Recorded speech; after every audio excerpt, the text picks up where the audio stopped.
खत्म हो चुकी है। खत्म होने के बाद प्रेस कॉन्फ्रेंस की जा रही है। सुनिए जरा क्या हो रहा है। 23 बस अड्डा पीपीपी मॉडल पर हम लोगों ने बनाने का कैबिनेट से स्वीकृति ले चुके थे और उसकी एलवाई 23 को जारी हो गया था, जिसमें लखनऊ के 3 बस अड्डे थे, कानपुर का 1 था, आगरा का 3 था, ऐसे और विभिन्न जनपदों को 23 जो है बस अड्डे थे। और आज जो है स्वीकृति 49 बस अड्डों को मिला है। ये दोनों मिला करके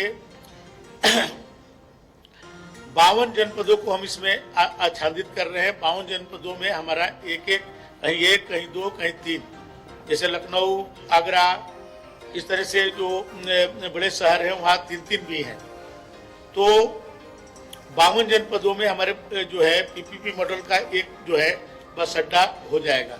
23 जनपद और बचेंगे, उसको अगले चरण में हम लोग कोशिश करेंगे और हर जनपद में कम से कम एक बस अड्डा पीपीपी मॉडल पर बनाएं, जिसमें वो हवाई अड्डा की तरफ ये बस अड्डा बन रहा है, जिसमें वीआईपी लाउंज है, रेस्टोरेंट है, मॉल है, सिनेमा हॉल है, हर तरह की जो सुविधाएं जो हवाई अड्डा पर मिलती है उस तरह का जो सुविधा इस हमारे बस अड्डों में मिलेगी। जैसे अभी लखनऊ के गोमती नगर में हमारा जो बस अड्डा बन रहा है वो 1000 करोड़ रुपया का बन रहा है, अमौसी में बन रहा है, चारबाग रेलवे स्टेशन के सामने बन रहा है। इसी तरह प्रदेश के और विभिन्न जनपदों में बन रहा है। और आज कैबिनेट ने बहुत परिवहन विभाग के लिए एक बहुत बड़ा क्रांतिकारी जिससे परिवर्तन आएगा। 49 बस अड्डों को आज हवाई अड्डा की तरह बनाने के लिए पीपीपी मॉडल पर स्वीकृति प्राप्त हो गई है।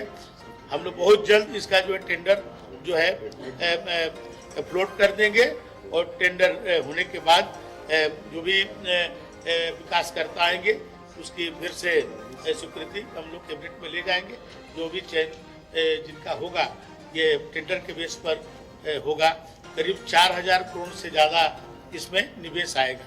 पहला जो हमने किया था उसमें 2500 करोड़ का निवेश था और इस बार वाले में मिनिमम 4000 करोड़ का निवेश आने का प्रस्ताव है। ये पहला प्रस्ताव था।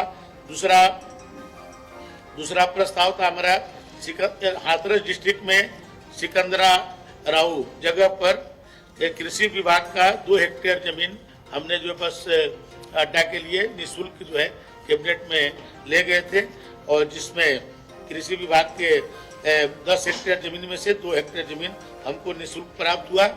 और तीसरा एक नरौरा बुलंदशहर में डिवाई में सिंचाई विभाग की जमीन में से 1.12 हेक्टेयर जमीन हम ले रहे हैं। जैसे उनके पास जमीन 43 हेक्टेयर थी, लेकिन हमको उतनी ही बस अड्डे की जरूरत थी, उसके लिए हमने निःशुल्क लिया है। और तीसरा तुलसीपुर बलरामपुर में हरैया तिराहा और देवी पाटन मंदिर के बीच की जमीन है। ये राजस्व की भूमि थी जो अभी पिरोडी के पास थी, उसमें हमने 2 हेक्टेयर जमीन बस अड्डा बनाने के लिए हम लिए हैं। और ये सब होने से अब जो जनपद हमारे अभी जहाँ बस अड्डे नहीं थे वहाँ पर भी अब बस अड्डे हमारे बन जाएंगे। ये 3 प्रस्ताव हमारे जो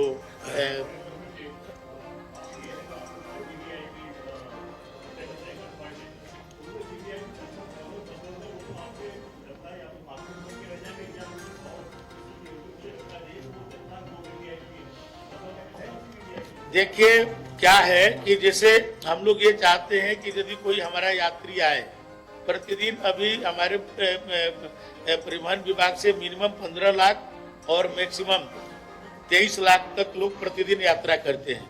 कभी कभी जब त्योहार होता है, दिवाली, होली, इस तरह के, तो 30 लाख 35 लाख की भी संख्या हो जाती है उनकी यात्रा करने के लिए। हम लोग चाहते हैं कि कोई आए। हमारे माननीय वित्त मंत्री जी का भी सुझाव था कि कोई यात्री आए तो उसको बस अड्डे के पास ही उसको मार्केटिंग की सुविधा उपलब्ध हो, ठहरने की सुविधा उपलब्ध हो, खाने की सुविधा उपलब्ध हो। तो ये सब चीजें रहेगी तो वो शहर की तरफ न जाकर के वहीं पर उसको प्राप्त हो जाएगा, वहीं से फिर वो वापस चला जाएगा, तो शहर का क्राउड थोड़ा कम होगा। तो इसके लिए हम लोगों ने इसमें किया कि सब तरह की व्यवस्था उनको वहीं पर हम बस अड्डे पर ही दे दें कि उनकी जो सुविधाएं जो शहर के लिए आते हैं उनको वहीं पर यदि मॉल हो जाए वहीं पर अच्छे रेस्टोरेंट हो, अच्छे दुकानें हो, तो वहाँ उनको उपलब्ध हो जाए। कम पैसे में वहाँ पर लोगों को ठहरने की व्यवस्था हो जाए। अब रात में कोई आता है, शहर की तरफ भागता है, तो उसको वहीं पर कमरे मिल जाए, इसका भी व्यवस्था इसमें है। तो कैबिनेट में 22 प्रस्तावों को मंजूरी मिली है। 52 ऐसे बस अड्डे हैं जिनका जीर्णोद्धार होगा, बेहतर वहां पर व्यवस्थाएं होंगी, उसका भी जिक्र। 52 जनपदों में ऐसे बस अड्डे होंगे, इसका जिक्र कर रहे थे परिवहन मंत्री। बहरहाल बढ़ते